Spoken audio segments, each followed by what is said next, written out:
वाह बेटा, आज मौसम कितना साफ है, देखो वो तारे कितने चमक रहे हैं। तुम्हें देखकर मुझे अपने जवानी के दिन याद आ गए। एक ऐसा सफ़र, एक ऐसी कहानी जो मैंने शायद तुम्हें पूरी तरह कभी सुनाई ही नहीं।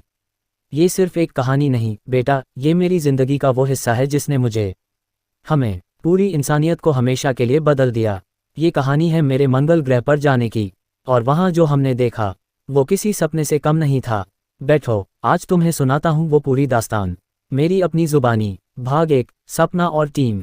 अध्याय 1, सितारों का बुलावा। पिता, जो अब बूढ़े हो चुके डॉक्टर आरिस खन्ना हैं, अपने बेटे के साथ बालकनी में बैठे हैं, रात का आकाश देख रहे हैं। देखो बेटा, वो लाल तारा दिख रहा है, मंगल। आज भी उसे देखता हूं तो रोंगटे खड़े हो जाते हैं। बात है आज से कई दशक पहले की, जब मैं तुम्हारी उम्र का रहा हूँगा, शायद थोड़ा बड़ा। मुझ में जुनून था बेटा, ब्रह्मांड को समझने का, जानने का कि इन टिमटिमाते नुक्तों के परे क्या है।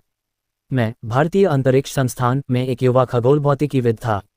सपने बड़े थे, पर यह नहीं सोचा था कि वो इतनी जल्दी, इतने अविश्वसनीय तरीके से सच होंगे। भारतीय अंतरिक्ष संस्थान ने एक बहुत बड़े मिशन का ऐलान किया, मिशन मंगल विजय। लक्ष्य था इंसान को मंगल ग्रह पर उतारना। पूरे देश में उत्साह की लहर दौड़ गई थी, और मेरा नाम, हाँ बेटा, मेरा नाम उस टीम के प्रमुख वैज्ञानिकों में चुना गया था। वो दिन मैं कभी नहीं भूल सकता। डॉक्टर नायर, हमारे डायरेक्टर, उन्होंने मुझे बुलाकर कहा, आरिस, तुम जा रहे हो। मेरी खुशी का ठिकाना नहीं था, पर साथ ही एक डर भी था, अज्ञात का डर। फिर शुरू हुआ सबसे मुश्किल दौर ट्रेनिंग का। महीनों तक हमें शारीरिक और मानसिक रूप से तैयार किया गया। वो सिमुलेटर, वो जीरो ग्रेविटी चैम्बर, ऐसा लगता था जैसे शरीर का हर कण टूटकर बिखर जाएगा। पर इरादा पक्का था। अध्याय 2, साथी और सपने। इसी ट्रेनिंग के दौरान मैं अपनी टीम से मिला।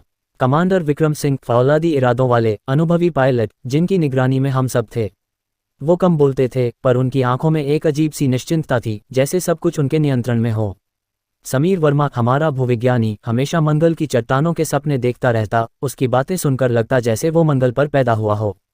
लीना रॉय, शांत कुशल इंजीनियर, जिसके हाथों में हमारे यान और पृथ्वी से संपर्क की डोर थी। और अर्जुन खन्ना, युवा जोशीला सह पायलट, जो हर नई तकनीक पर ऐसे टूट पड़ता जैसे बच्चे खिलौने पर। और फिर थी डॉक्टर ईशानी वर्मा, वो हमारी इतिहासकार और भाषा विशेषज्ञ थी। जब मुझे पता चला कि मिशन पर एक इतिहासकार भी जा रही है, तो सच कहूं, मुझे थोड़ी हैरत हुई। मैं ठहरा विज्ञान का आदमी, डेटा और तर्क पर चलने वाला। मुझे लगा, मंगल पर इतिहास का क्या काम।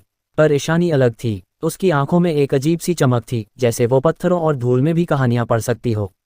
वो अक्सर प्राचीन सभ्यताओं, मिथकों और खोई हुई लिपियों की बातें करती। मैं मन ही मन मुस्कुराता, सोचता कि ये सब कल्पना की बातें हैं।